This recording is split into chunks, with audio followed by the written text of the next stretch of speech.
Welcome to the Biz Show, sponsored by InvestQuire. And now, your hosts, Barry and Lisa.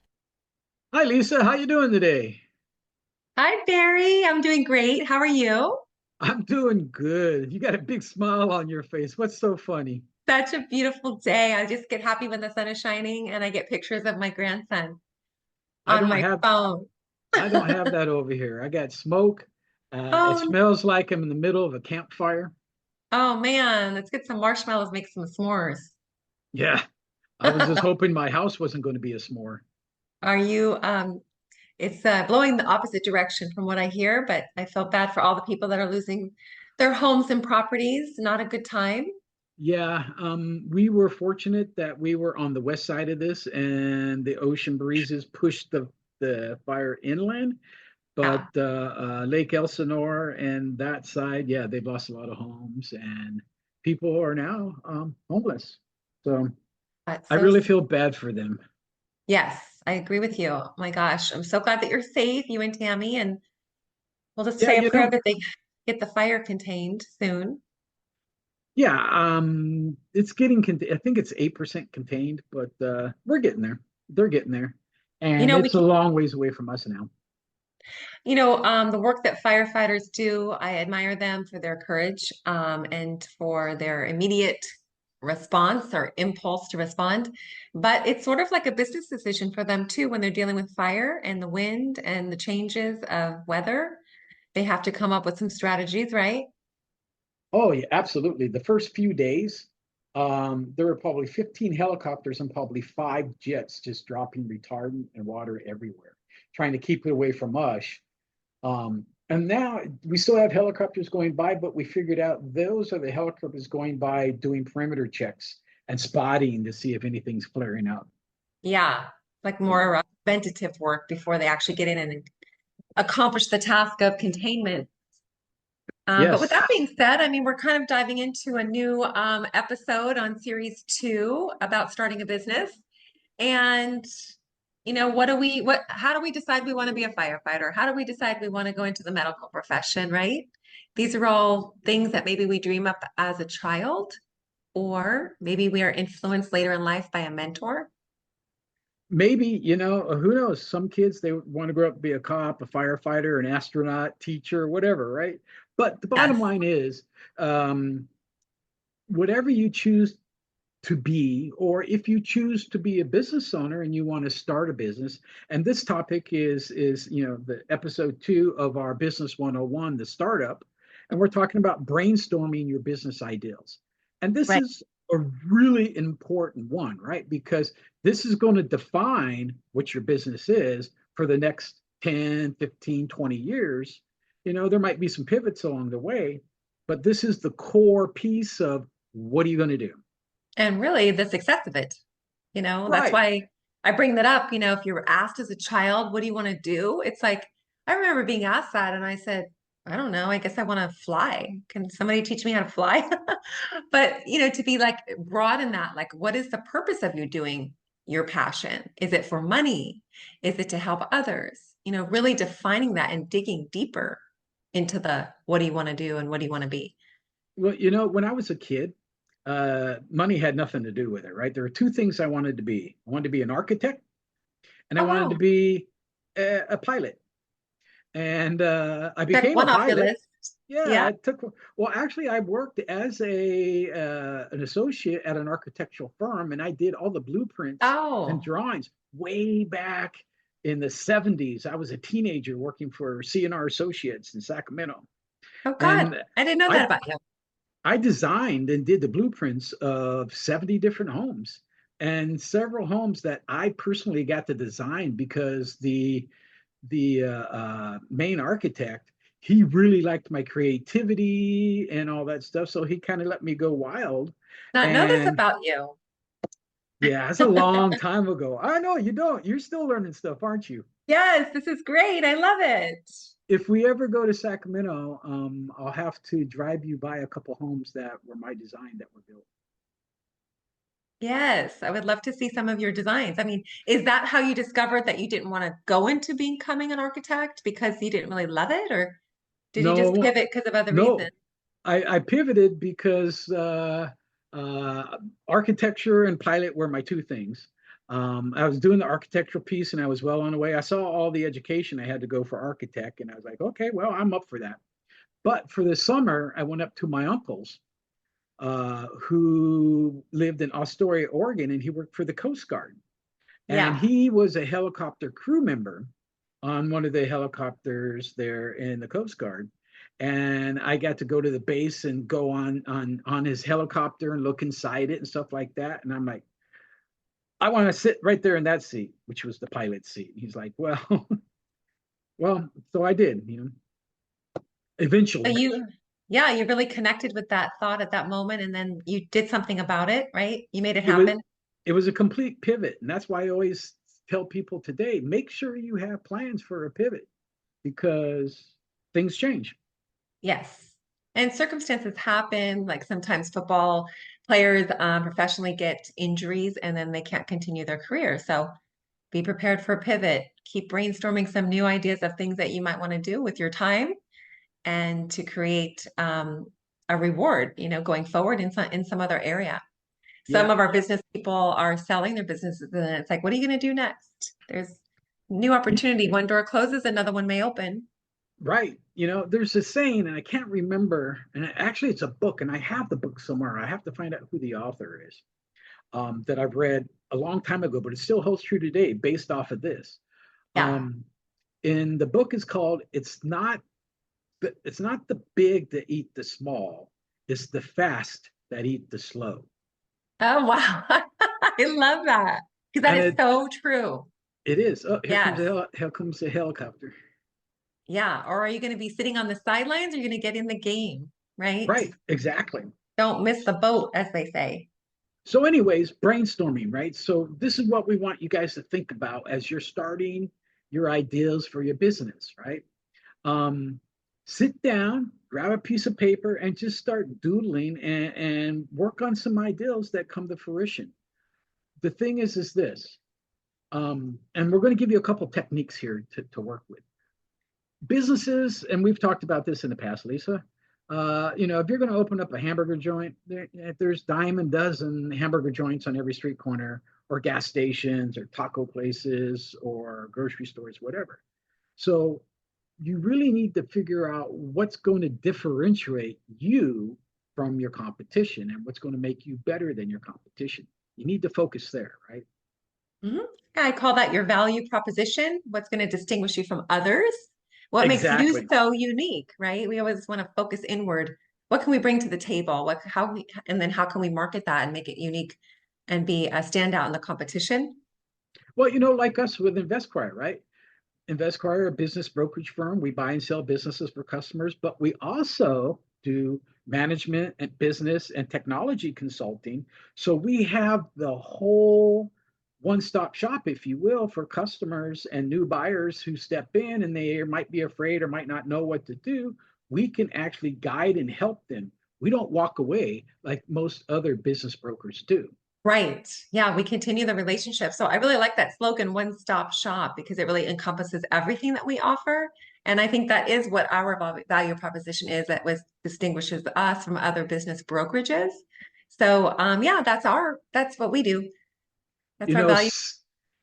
it is. And 60 years experience between the two of us, Yes. we have a lot to offer. Yes.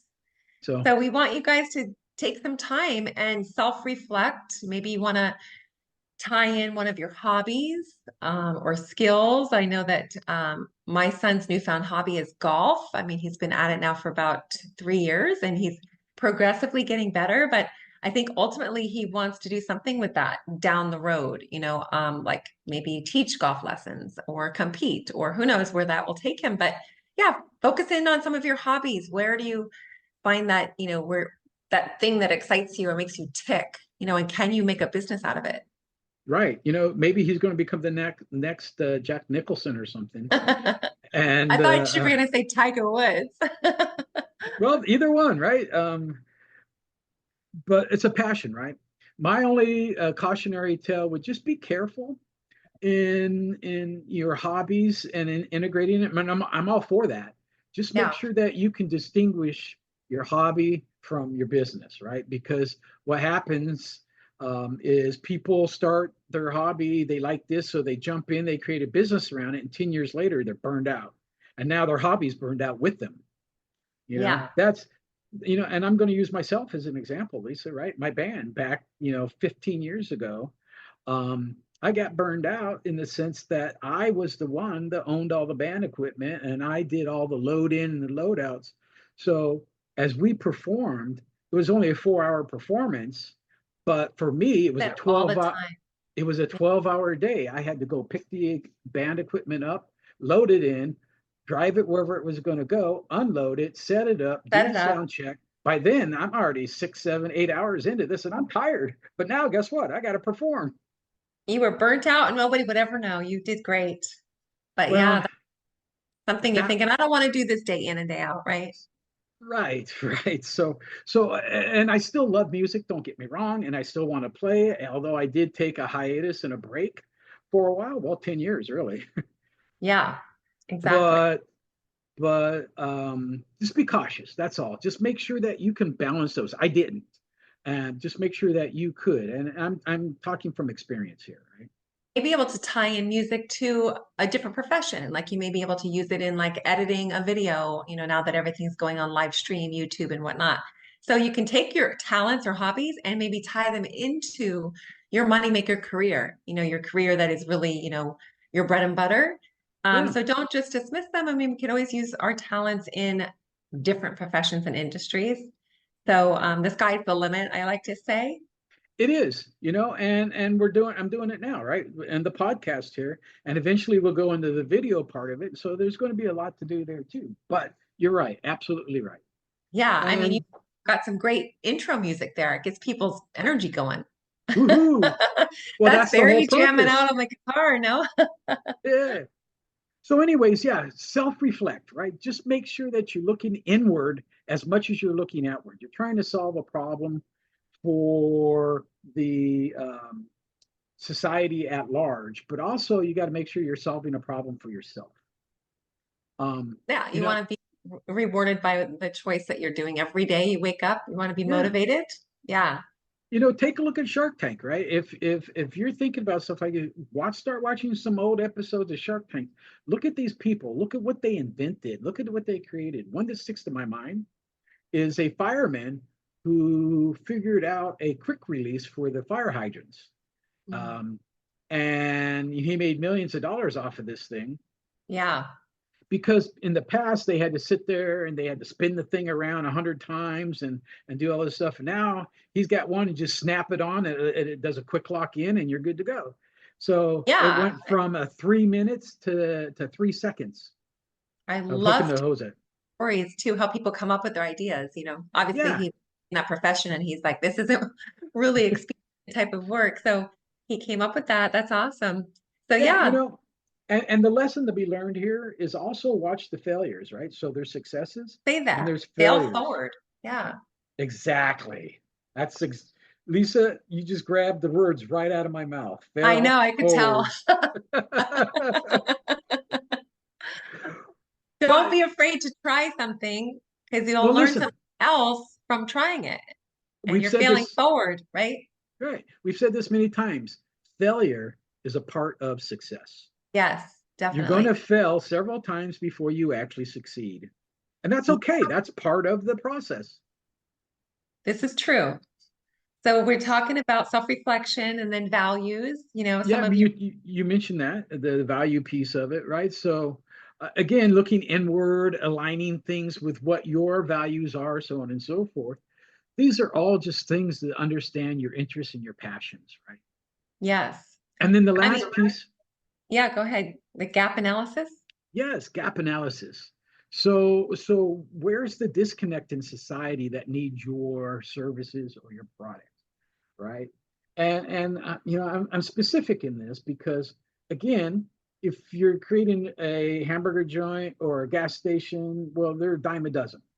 So you're looking for that gap, the need, the customer need, because that's what's going to skyrocket you into becoming that unicorn, right? Exactly. If you can figure out what that gap is and you can fix that gap, or fill that gap in, you're going to be very successful.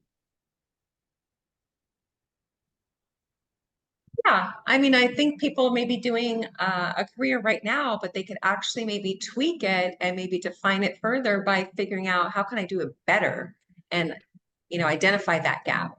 How can I Well, do it different? So hopefully this podcast inspires people that already have a successful, thriving career and, they're just going to tweak it a little bit more because they want to differentiate themselves and make that gap,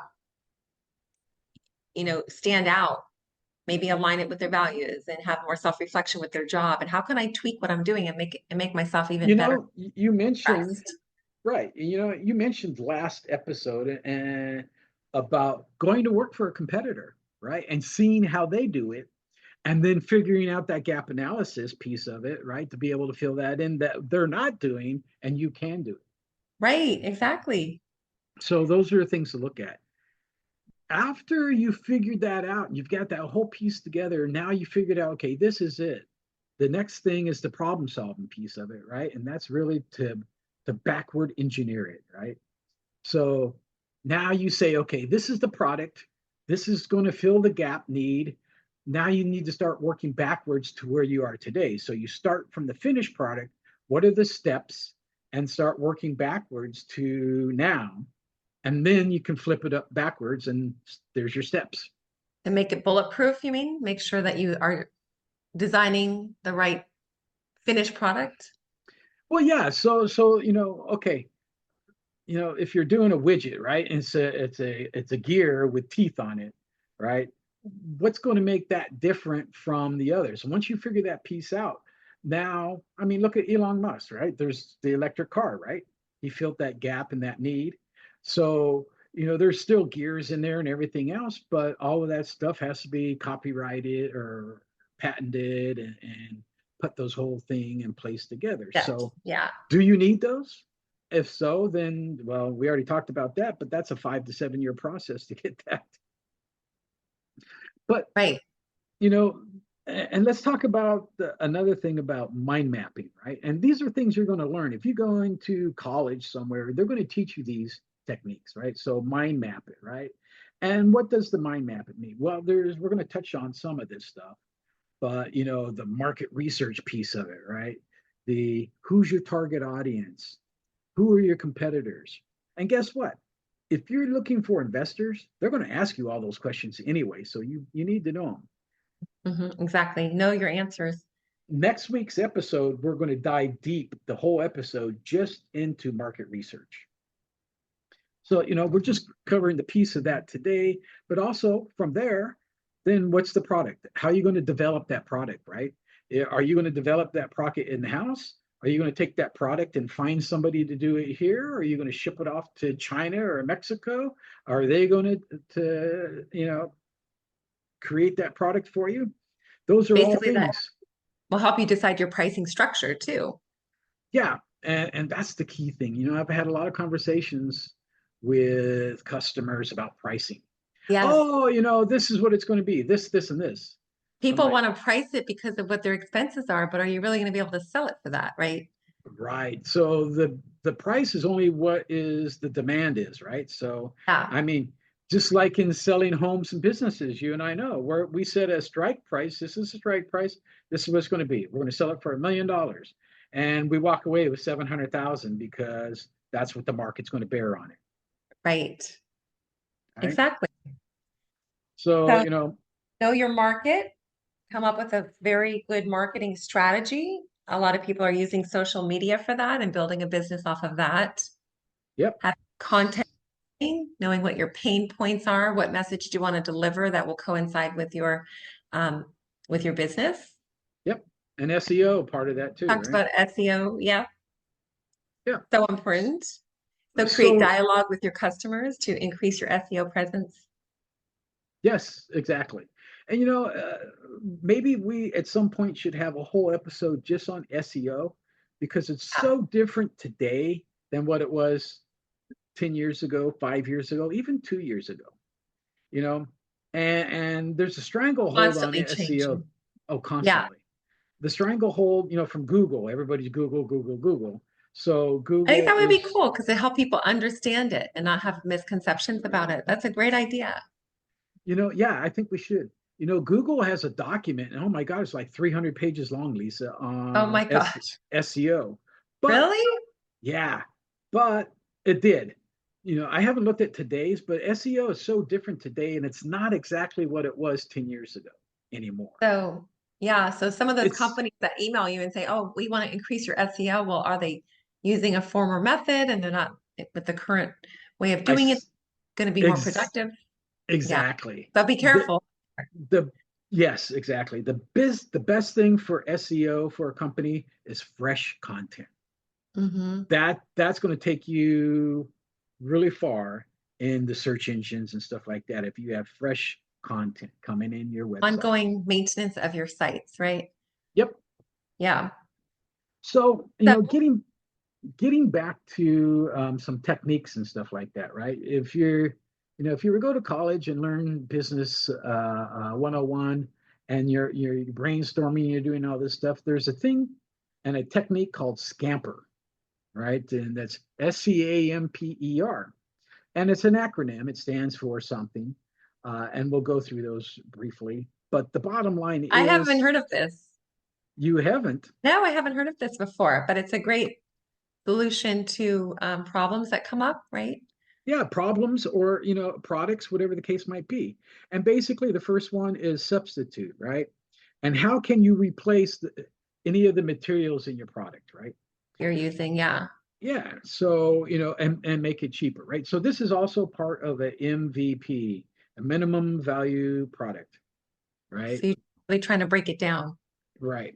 And Mhm. so how do you get this thing cheaper and stuff like that? And you know, eliminate some of the cost overheads and things like that. The next thing is combine. How can you combine elements from different areas of the product, right? So, tab A Find and elements from the different ideas. yeah. So Okay. here's a good example. If you want to create a can opener, right? Maybe you can combine a screwdriver with that can opener or a wrench. But guess what? There's a Swiss Army knife that has all that stuff already, right? So Yeah. so you got to kind of step outside that box, but see how you can. One thing Um, item and make it your own, make it unique. yeah, yeah, Different way of um, doing it. There's like what, 10 different types of can openers. yeah, Right? exactly. Because somebody Right. keeps taking elements of one and making it their own and creating something new. You know what the Swiss Army knife is missing? It's got the can opener, the flathead screwdriver, the Phillips, the scissors, all that stuff. A nail But what it's file, missing, it's got a nail file. But you know what it's missing is a measuring tape. a And Q-tip. so, well, well, you can only use that one time. I would hate to put a metal Q-tip in my ear, but I'm thinking a measure, a tape A measure or tape something. measure or a laser measurer. Well, that's where I was going to head, right? They Yeah. should have a laser measure in there because I have a laser measuring tape. I can go from one side of the room, point it at the other wall, and it tells me, oh, it's 18.4 inches or feet. Yeah. So hey, maybe I I just like it. invented Maybe something. just inspired somebody. Maybe we need to get to it now. Yeah, exactly. So adapting Adapt. the ideas. So we got S and C for Scamper. Now A is adapting the ideas for different purposes. Yeah, which is kind of what we were just talking about, right? Yeah. And then modifying as well, right? Color, shape, Change it. size. Yeah. Make what is the Swiss Army knife is like red and gray, right? Right. Yeah, who knows? Fluorescent Um, one. You could find it in the dark. glow in the dark. There you go. Glow in the dark. Yeah. Or putting I it to another use for a different purpose. right, like I said, a can opener, turn it into a screwdriver or something, right? Yeah. So Oh, things and like then that. the unnecessary components, like should we eliminate them? Are they of Right. use? Exactly. Because some And people then get turned off. They're like, oh, I'm not going to use the whole thing. Then they won't even buy it because they're just like, oh, I'm not going to use all of the components of it. right, right. Maybe you're only going to use a small piece of it. That might be okay, and it might not be okay, right? People may think the value should be less than because I'm only using half of it. Right. And then reverse, right? And the reverse, the R part of it, basically is can you reverse the process or the approach, Hmm. right? So, Interesting. So but that's yeah, so that's a concept that is taught in order for you to take a product, engineer it, and kind of create a new product out of that thing, right? it just gets you thinking, right? Yep, it does. Hmm. I mean, think about you and I, right? When we decided to combine your business and my business together, right? We saw, hey, there's a great way to bring Yeah. your services and my services together under one roof. And we're constantly adapting. It's not a one and done. Exactly. Yeah, we're always doing a pivot here or there. I mean, some people don't even start their business because they're constantly applying this scamper technique and they're so worrying about it being perfect. But I mean, Well, you have to adapt based on your market feedback, right? right. And again, getting the market faster than your competition. There's something to be said for that, but there's also something to be said about make sure you get it right before you go to market. Organized and having a business. So yeah, so you got to kind of balance that double-edged sword, if you A will. fine line. Yeah, Yeah, absolutely. yeah. So So the then we're next just talking about that, the market research and the analysis of the market, how they respond to your idea. right. So the market research analysis, and we're going to go into deep into this next episode. But basically, who's your target market, right? What's your That really competition? important? That's really important to define, Barry, like to really like know who your market is. What if you don't Well, know? then you should probably start. I mean, you could start, but who do you know is going to walk in the door, right? Yeah. You But know, like, going into real estate, like I didn't know who my clientele were going to be. And I didn't like target towards a specific client. It well, just, anybody who owns a house or wants to buy a house, right, in a geographical location. but in terms of like empty nesters or first time buyers or second home or the luxury home market, Yeah, that could be all part of your business plan. it should be all part of your business plan. And I actually would suggest having a plan for each one of those because all of the above A different are on the technique, real estate is a different technique. And some people focus. I mean, I know there a while back people were focusing in like a niche. REO and that. And I know some other people focus specifically in luxury. And I know some other ones focus on homes sub $500,000 Yeah. and some And then focus. people pick a niche because of the money, reward, but it may not be who you are or who you like align with or speak to, can speak to naturally. So that's why the self-reflection part of this is really important. It is, and you and I both are people, right? We love conversing and talking and meeting new people. And so with that, that plays a whole nother perspective into that business model too, right? Right. So all right. So, anyways, the market analysis, Ideas. the Yeah. idea, validation, right? So once you got everything, then seek other opinions, right? Talk to people in the industry if you can. Talk to your friends. Get If you feedback. get feedback from perhaps your first few customers, what do you like about the product? What don't you like about the product? Things like that. A lot of surveys going on after every phone call, after every product, every restaurant. We all get those surveys, right? You should absolutely. And then, if you're really interested, and there's some really good books out there. There's two really good books that one of them's an older book. They're both kind of old, but the first one is The Innovator's Dilemma, Yeah. right? By Clayton Christensen. And that was published in 2011. But it really talks about innovation and what that dilemma is, and that's where Scamper comes from and all this other stuff, and learning how um, to train your mind to think Like a business. properly. Yeah. Yeah. It's a great book, you guys. You should grab it. Yeah. And then the other one's Tinker Toys, right? Creative Handbook to Creative Thinking Creative thinking Techniques. techniques. Yeah, by Michael Micolo. And that was an older book from 1991, but the concepts still hold true today. And it's about tinkering with stuff, right? And that's Yeah, why it's called Tinker Toys. inspirational. It's, yeah. Right. And it's talking about the pivot and it's talking about looking at different angles. I'm that guy that when I see something, all of a sudden I see like 20 different paths to get in there. and like which path is the best path. And I'll try like three, four, five, six different paths until I find something that's suitable to me. And there might be several paths that are viable, but I'm looking for the path that works for me. Exactly. Or you can hire a company like ourselves if you just want to cut through all of that and hire somebody that has the experience to already know what the path should look like. And then we can help, guide you with your business and starting up your company. That's what we do. Yes, that is what we do. One of the last things I would suggest to a startup entrepreneur is also go to a lot of the networking events within that industry, if whatever it's going to be, because you're going to gain a lot of experience and meet people in that business. A lot of people are going to share ideas and stuff like that with you, whether you're competition or not, right?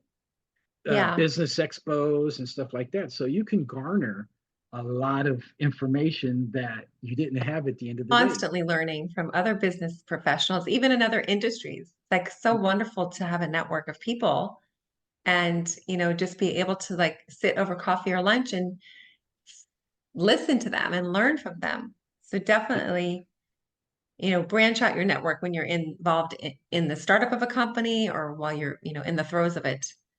Exactly. Mhm. All right. Well, that kind of wraps everything up for this episode. Yeah, that was fun, Barry. Thank everybody. Thank you guys for tuning in. We appreciate it. We're trying to help you become better at your business. And if you do have issues, feel free to reach out to Lisa or myself. We'll be more than happy to sit down with you and talk about, some paths and stuff like Oh, that. we love hearing from you guys. So definitely reach out to Barry and We I on the do. Biz Show. We have a Facebook page, right, Barry? Barry Yep. keeps that up very well updated with fresh content. So thank you for doing that. So You're hopefully you welcome. guys will check us out there and leave a comment or send us a message. Or 10 comments. And you can also Increase reach our out. SEO. Yes. You can also reach out to us at investquire.com, right? That's our website for InvestQuire. And A the great Biz week, Show is part of InvestQuire. Esquire. Yes. Have a great week. Spread the word and be successful. Yes. Thank you guys so much. You have a Till great next day. time. Bye. Bye.